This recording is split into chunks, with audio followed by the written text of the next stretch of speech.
Assalomualaikum barcha musofirga yurgan aka-uka opa-singillar.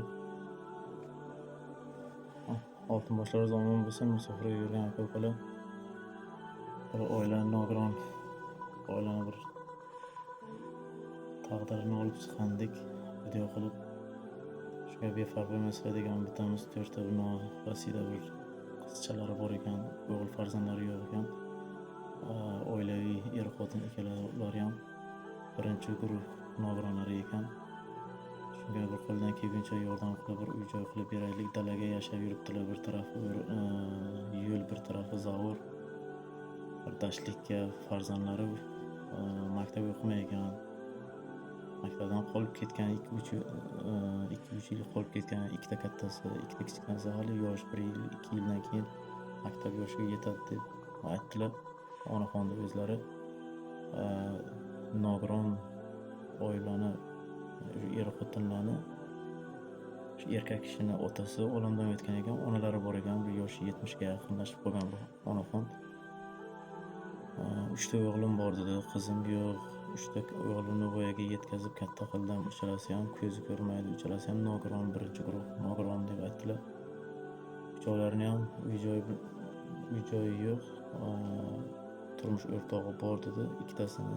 Ikkita kichkinani turmush o'rtog'i uy-joy qilib chiqib ketgan ekan. Endi o'sha kelinchakda uydagilar yordam qilganmi, nima qilgan bo'lsa, ular chiqqan ekan. Shu bitta kattasi o'sha dashga o'sha ona bilan birga yashab yuramiz deydi.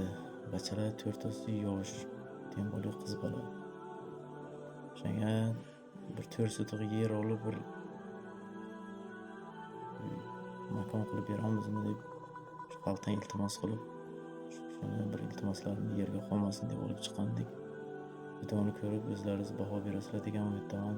Shu 4 ta go'dakni shu botqoqdan olib chiqib bir xalta ichiga 4 sotiq yer olib, bir makon qilib, bir zavq-shavq bilan shu farzandlar, shu qo'shnilarni farzandlari bilan to'yga, bozorga, bir bayramga borib, bir zavqlanib, maktabga borib, o'ynab kulib, bir bilim olishlariga befarq bo'lib qolmaylik.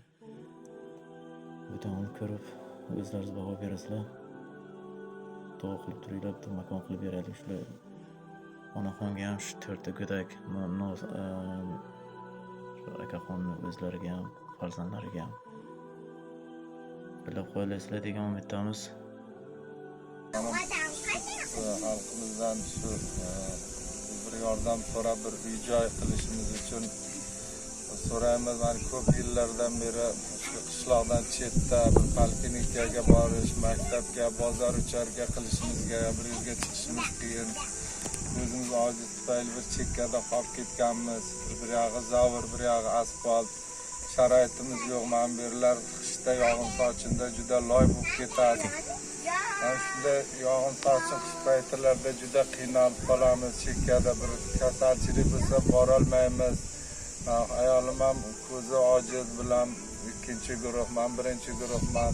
Uchun bir uy-joy masalasi qishloq ichida bo'lish uchun, shunga bir uy-joy qilishimiz uchun bu yoqqa mablag'imiz yetmaydi, pensiya bilan yashaymiz. Shuning uchun shunday bir yordam so'rab, mahallamizdan, shu onakilardan, xalqimizdan bir yordam so'raymiz. Qo'la gapiring. Assalomu alaykum, hurmatli oqsoqollar. Mahallada yo'qlab kelsin, ma'an sharoitimiz ko'ribdi.